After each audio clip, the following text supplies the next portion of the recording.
अब हम आपको अयोध्या से करीब 1600 किलोमीटर दूर लेह लेकर चलते हैं, जहां कल हिंसा भड़की थी, जिसमें 4 लोगों की जान चली गई और 70 लोग घायल हो गए। लेकिन क्या आपने ये सोचा है कि लद्दाख के युवा अचानक इतने हिंसक क्यों हो गए? देश के जिस इलाके में आज तक कभी ऐसा हिंसक प्रदर्शन नहीं हुआ, वहां ऐसी आग कैसे भड़की? किसने भड़काया? आज हम लेह हिंसा के इसी पहलू का विश्लेषण करने वाले हैं। आज हम आपको दिखाने वाले हैं कि लेह हिंसा में बांग्लादेश, नेपाल और पाकिस्तान का नाम आखिर क्यों लिया जा रहा है। आज हम इस हिंसा के पीछे की ऐसी अनदेखी तस्वीर दिखाने जा रहे हैं जिन्हें इस हिंसा के लिए जिम्मेदार बताया जा रहा है। लेकिन सबसे पहले आपको यह जानना चाहिए कि लेह हिंसा की शुरुआती रिपोर्ट में क्या कहा गया। शुरुआती रिपोर्ट में हिंसा भड़काने के पीछे सोनम वांगचुक का रोल बताया जा रहा है। बताया जा रहा है कि कई नेताओं द्वारा भूख हड़ताल समाप्त करने का आग्रह करने के बावजूद सोनम वांगचुक ने भूख हड़ताल जारी रखने और अरब स्प्रिंग शैली, इस शब्द का गौर कीजिएगा, इस पर अरब स्प्रिंग शैली के विरोध प्रदर्शनों और नेपाल में जेनजी के विरोध प्रदर्शनों का भड़काऊ उल्लेख करके लोगों को गुमराह किया। वांगचुक पर सीधा आरोप है कि वो नेपाल के जेनजी आंदोलन की तरह लेह में हिंसा भड़काना चाहते थे। इसी के साथ साथ ये भी कहा गया कि वो लेह में अरब स्प्रिंग स्टाइल से विरोध प्रदर्शन भड़काना चाहते थे। ये आरोप क्यों लग रहे हैं, वो देखने से पहले आपको ये जानना चाहिए कि अरब स्प्रिंग स्टाइल का विरोध प्रदर्शन होता क्या है। अरब देशों में 2010-11 में जो जन आंदोलन हुआ उसे अरब स्प्रिंग कहते हैं। इस शैली के प्रदर्शनों को अरब स्प्रिंग प्रदर्शन कहा जाता है। ये प्रदर्शन आमतौर पर सरकारों के खिलाफ होते हैं। ये बाकी प्रदर्शनों से अलग इसलिए होते हैं क्योंकि इसमें जन भागीदारी होती है। खासकर युवा सोशल मीडिया के जरिए एकजुट होते हैं।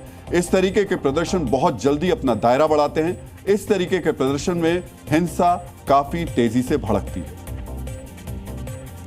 सोनम वांगचुक को लेकर जो दावा किया जा रहा है उससे संबंधित एक वीडियो भी इस वक्त सोशल मीडिया पर वायरल हो रहा है, जिसमें सोनम वांगचुक लद्दाख में नेपाल और बांग्लादेश जैसे बदलाव की बात कहते दिखाई दे रहे हैं। यही वीडियो बीजेपी नेताओं ने भी शेयर किया। नेपाललाई औँस्दै उठ्दो, बांग्लादेशलाई औँस्दै उठ्दो, श्रीलंका औँस्दै उठ्दो, मिवन से गिरजा क्यों मानते ने। इस वीडियो की पुष्टि हम नहीं कर रहे, लेकिन वांगचुक का वीडियो अगर हाल फिलहाल का है तो ये वाकई चिंताजनक है। लद्दाख हिंसा के बाद वांगचुक के इस वीडियो को लेकर तो सवाल उठ ही रहे हैं, लेकिन इसके साथ सोनम वांगचुक पर कई और गंभीर आरोप भी लगे।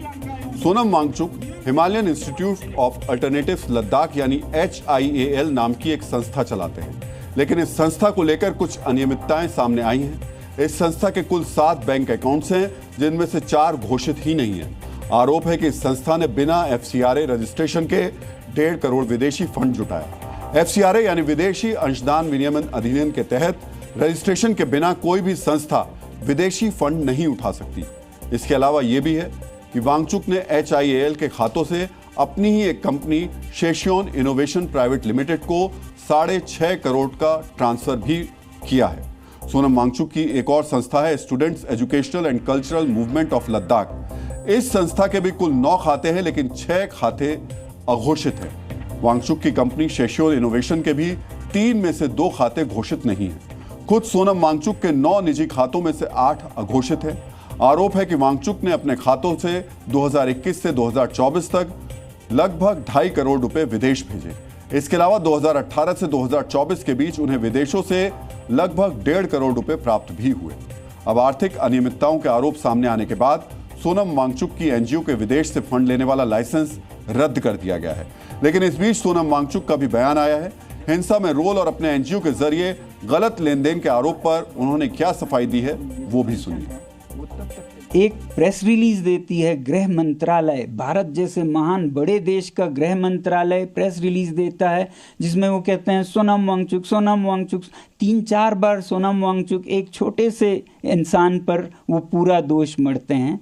तो CBI के नोटिस में ये लिखा है कि 2022 से 24 में आपकी संस्था ने विदेशी मुद्रा ग्रहण किया, जबकि आपके पास अनुमति नहीं है। इनकम टैक्स के समन्स आ रहे हैं। उन्हें ये नहीं पता है कि लद्दाख क्षेत्र में कोई टैक्स नहीं देता है, टैक्स माफ है यहाँ, फिर भी एक आदमी देता है, वो मैं हूँ, क्योंकि मैं अपना दायित्व समझता हूँ और मैं दे सकता हूँ। सत्यमेव जयते, उसमें ज़रा भी ताकत है, सच्चाई है, तो देश मुझे ज़रूर समझेगा।